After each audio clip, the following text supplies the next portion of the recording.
Jose, can you tell us a little bit about what are we doing today? Okay, so this is the idea. So we're gonna attempt to install this LT5 95mm throttle body into Boogieman. This thing is significantly larger. This thing's massive. We'll compare it once we take the other one off, so you guys can see it. But the reason we're doing this is because we noticed that Boogieman noses over on top. It runs out of RPM. It stops making power. When we had it on the dyno, we also noticed that it'll kind of, start kind of flatlining on top. So, a lot of people get more peak power by going MSD intake manifold, bigger 103mm throttle body. But if you go on the forums and you do a little bit of reading, you lose a little bit of low end torque with these larger intake and throttle body combos. And for us, if we're just basically a bolt-on car, I think we're gonna, if we go with the bigger combo, we might gain a ton more peak horsepower, but we're gonna lose a lot more low end stuff. So we want to keep our low end torque and horsepower, but gain a little bit more on top. And two, this thing is $200. So with some finagling and some modding, we should be able to pull it off. $200, modify our stock intake manifold to get more peak power. That's the idea. Because one, Boogieman is a budget build, and two, we're broke, so this will be the perfect combo for us. So let's get to it. Challenges that we see coming is our AFE intake looks like it's going to be a little bit small. So we'll see how it is. Let's see. Let's take this off a little bit more.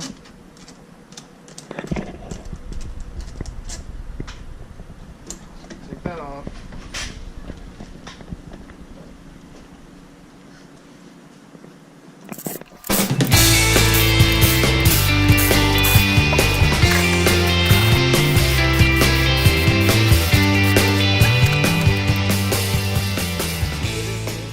Is off.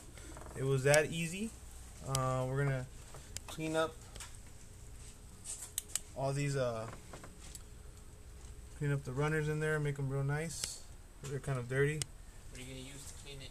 And probably just some brake cleaner, just wipe them down. And then we're gonna tape them up so we don't get no trash in there. And then we're gonna put the manifold on the workbench and bring out the Dremel. So should be fun.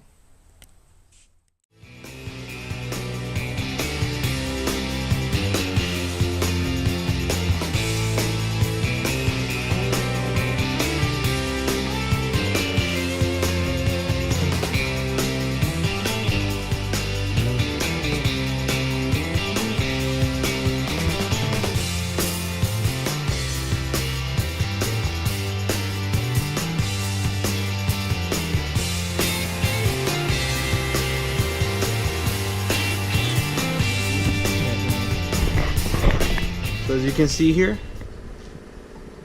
all that lip right there has to be ported. So it's a big difference. So we'll see. Yeah. So basically, all this has to come off. To the gasket, no? Yeah, up to the gasket for sure. So. Bring out the tools. So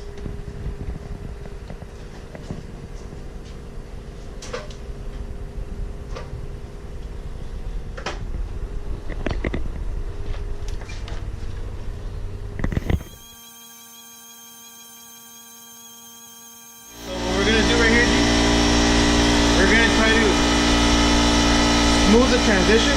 We don't want to just grind the lip. We want to kind of open it up all the way. So we do the bottom first, and then we'll flip it back over.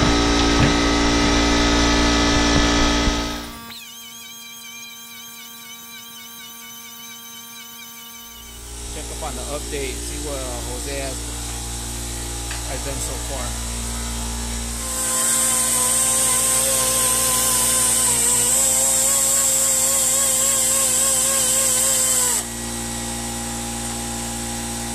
we're coming along. Looking good. You can tell a big difference. Look at that. Yeah. We're pretty much maxed out here, so over here what we're gonna do, we're just gonna polish it up, make it look real nice. There's not a lot of imperfections, so it's almost done. Gotta get that airflow. Gotta get that airflow. Yeah. More power, more power. Yeah. Somehow. Yep.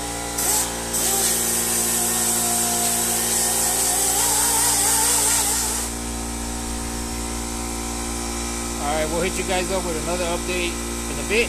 Then let him do his magic, do his work.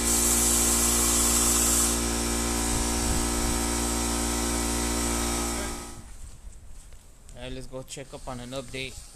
He's pretty much done shaving it down. Now he's just polishing it up. Smoothing everything up. Yeah, smoothing it up. Let's see what he has. So what do you got, Jose? So we're done shaping it. You know, we use all our aggressive, more coarse rolls. So these rolls, how it works, it goes like this. So I'll show you. All your cartridges, all these rolls come in different grits. So the smaller the number, the more aggressive it is. The higher the number, the smoother it is. So what I like to do is I'll get the most coarse one and start shaping what I want, you know, and then I'll work my way up to smoother ones. And then once I'm done shaping it, like I am now, as you can see, what I do is I'll use these little cross buffs. Well, before I use the cross buffs, I'll use a little flapper wheel like this. And what the little flapper wheel does is if I leave like a little crater or a little bump, it kind of shaves everything down to like level. And then I use these little cross buffs just to polish everything up and give it a super smooth finish. But there it is. It should accept our throttle body. Let's give it a little test so we can see. So basically this is gonna go like this. It looks pretty damn good. So of course there's no gasket right now, so it looks a little odd, but plenty of clearance for this thing to open up. And now we're just gonna polish it up super nice, and then we'll wash it, get all the stuff off of it. We might touch up the runners again just because it's already out. Why not? This will be like the most hogged out ported intake manifold on any Camaro. Okay. But yeah, it looks pretty good. It looks really, really good. I don't feel any craters. I mean, that thing looks nice. So I'm very happy with it. Not bad for a bunch of backyard guys. So literally backyard. Yeah. We're here in the garage. All right, we'll get back to you guys for another update. What do we got going on here? You're done with that, right? Yeah, we're done with the manifold. So manifold. We don't have a mill, so we're gonna have to do this getaway with the drill. This is pretty scary stuff here. Yeah, because if we mess this up, I just threw away $223 to the trash. So, yeah. So I'm gonna do it little by little and see where we at. See if we can make this thing bolt up. Okay,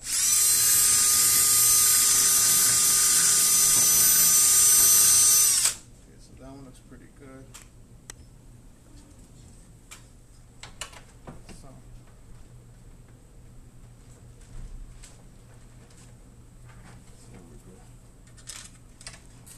Oh, it's almost there, dude.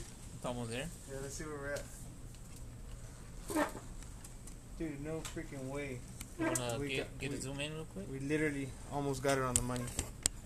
Almost got it on the money. So we gotta shift a little bit that way. So shift a little bit to the left. We gotta go this way. So that means we have to, let me see. This one might be perfect. Let's see. So we're gonna make these go a tad bit more to the right. It should be perfectly centered. I'm liking the progress.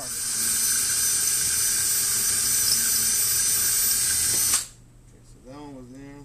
This one too.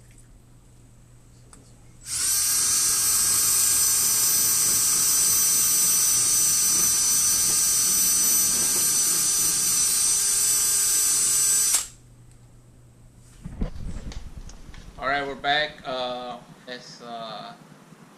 Jose did a pretty good job on putting it down and connecting it right. Let's see it. Yeah. Give it a look.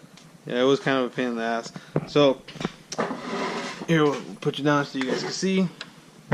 This thing is massive. So there it is. You get to see a little bit of O-ring, but that's just because the throttle body is so much bigger than the intake manifold itself. You have to kind of center it perfectly, but we're happy with the results. Got a little bit of a O-ring showing on both sides, but we still have enough bite. We'll probably still put a little bit of a silicone around the O-ring just to make sure that we don't have a vacuum leak. But it looks pretty good. A lot of porting went into this thing. Kind of show them the port work, G. Look how nice everything looks in there. A lot of yeah, it looks real good. No craters, nothing crazy. And best part about it is you can't even tell that it's aftermarket. So pretty cool. The hardest part, I would say, is getting these bolts lined up, because you got to keep grinding them. You got to keep grinding a little bit to the left, a little bit to the right, just to get it perfectly centered. Check out the grinding. Yeah, we had to notch this one a little bit. We had to grind that one a little bit excessively just to get it to shift that way.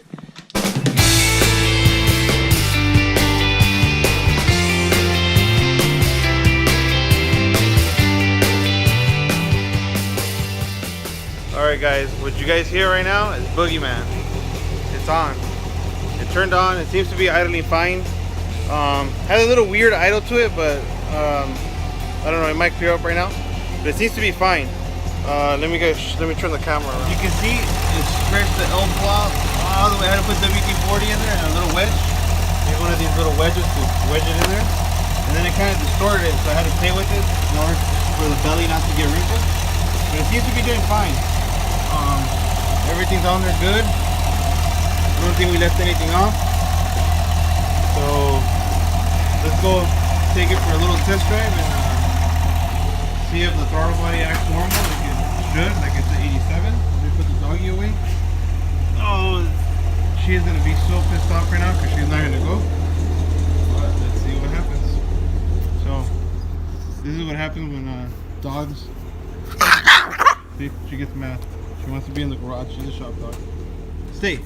Yeah, she's pissed. Alright guys, so there goes first gear. Tire monitor still on since track day. Give it a little bit of gas. I'm kind of freaking out, to be honest. I don't want this thing to fail because I already ruined my stock intake manifold by porting it so much that I don't think it would well, you know what, it seems pretty good.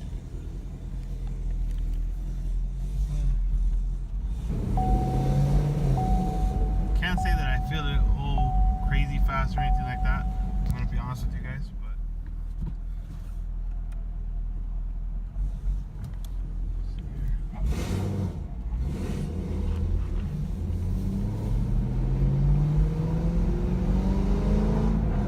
you know what? It's responding very nice. Like the throttle body came on this car. The electronics are fine. It's not tripping out. We're in a residential area, so I don't really want to step on it, but there's a charger in back of me. I could give them a little rev, but that wouldn't be cool. Well, this thing feels great. I mean, I haven't floored it or anything, but just driving normal, it feels great. You can actually, I mean, this is proof. You can actually put a 95mm ZR1 throttle body into a stock LT1 manifold and plug it in and it works just fine. Of course, you have to port the intake manifold like we did. You have to play with the throttle body holes to line up. You gotta, remount the holes a little bit. But man, this thing is AFR doesn't seem to be seems normal. The car runs good.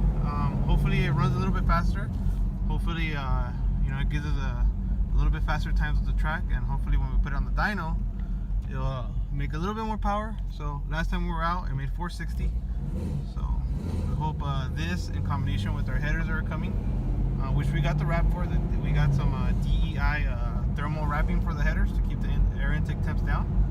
So once we put all that in, we're gonna go back to Kika Fab in Baldwin Park. That's my homie, my tuner, so and see if we can get some more horsepower out of this, and like we like to say here at Bucks Performance and G's Footage.